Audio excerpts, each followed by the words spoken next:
नमस्कार।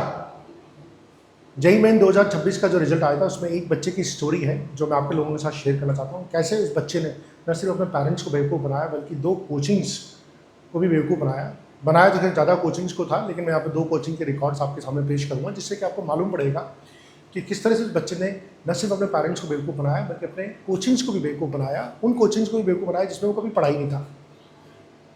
इस बच्चे की ऑल इंडिया रैंक 44 इसने क्लेम करी थी। और इस बच्चे का थोड़ा सा बैकग्राउंड बता देता हूँ। 11-12 में 2 साल एलन के स्टार बैच में पढ़ा था, लेकिन इसका जेईई में सिलेक्शन नहीं हुआ और उसके बाद ये किसी और कोचिंग में बाहर पढ़ने चला गया।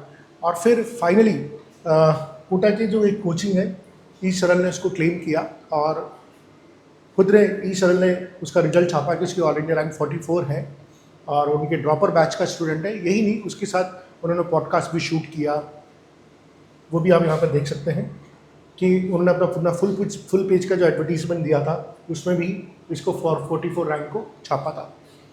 एक और चीज़ समझते, सिर्फ उसको ई सरल ने नहीं छापा, उसको मोशन ने भी छापा। मोशन ने भी उसको 44 रैंक अपना क्लेम किया था।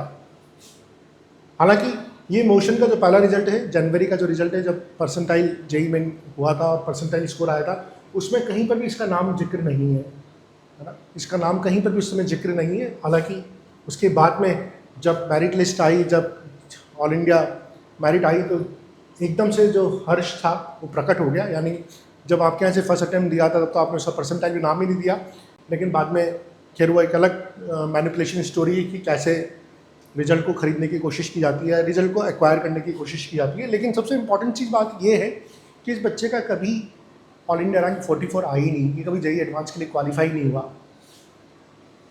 पर बिना उसके रिजल्ट को वेरीफाई किए हुए दो कोचिंग ने, जो नेशनल लेवल के ब्रांच हैं, इन्होंने उसको अपना स्टूडेंट घोषित कर दिया, उसके पोस्टर छाप दिए, उसका एडवर्टीजमेंट छाप दिया, उसके साथ पॉडकास्ट कर लिया और बाद में ये बच्चा फर्जी निकला।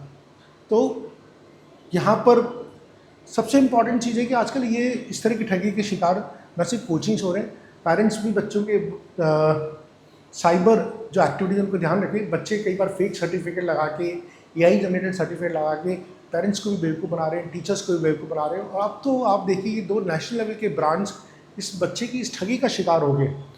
ऑब्वियसली मैं इस बच्चे के बारे में ज़रा डिटेल से अभी बता नहीं सकता, बिकॉज ये बड़ा एम्बैरेसमेंट होगा, बच्चा आखिर बच्चा ही है। लेकिन यहाँ पर कोचिंग को भी समझना चाहिए और पेरेंट्स को भी समझना चाहिए, रियलिटी मालूम होनी चाहिए। और बच्चा भी जो एक फॉल्स पैराडाइम में रहने की कोशिश करता है, उसको भी इससे बाहर आना चाहिए, क्योंकि उसको लगता है कि वो फटाफट अपना रिजल्ट फैब्रिकेट कर लेगा, उसको इंस्टेंट हिट मिल जाएगा, एक बहुत बड़ा वाई हो जाएगी उसकी। लेकिन झूठ का जो परिणाम होता है वो बहुत अच्छा नहीं होता। झूठ का खेल जो होता है लंबे समय तक चलता नहीं है। सो हमारी कोचिंग में रिजल्ट को ट्रांसपेरेंसी की दिशा में ये पहला छोटा सा प्रयास है, जहाँ पर हम बच्चों को, पेरेंट्स को और कोचिंग्स को भी अलर्ट कर रहे हैं कि आप अपने रिजल्ट में बहुत ट्रांसपेरेंसी, बहुत क्रेडिबिलिटी और बहुत ईमानदारी से उसको बताइए। क्योंकि बहुत सारे पेरेंट्स होते हैं जो आपके रिजल्ट देख के एडमिशन लेते हैं और अगर आपके रिजल्ट में ऑथेंटिसिटी नहीं है तो वो उनका विश्वास डगमगाता है।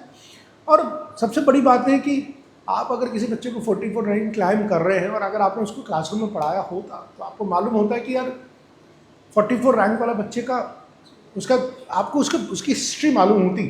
आप ऐसे ही नहीं उसका फोटो छाप देते। तो कहीं ना कहीं रिजल्ट मैनिपुलेट तो हुआ है और रिजल्ट मैनिपुलेट करने के चक्कर में एक पोपट भी हुआ है इन कोचिंग्स का, जिन्होंने उसका रिजल्ट छापा है। तो इससे सावधान रहने की ज़रूरत है। धन्यवाद।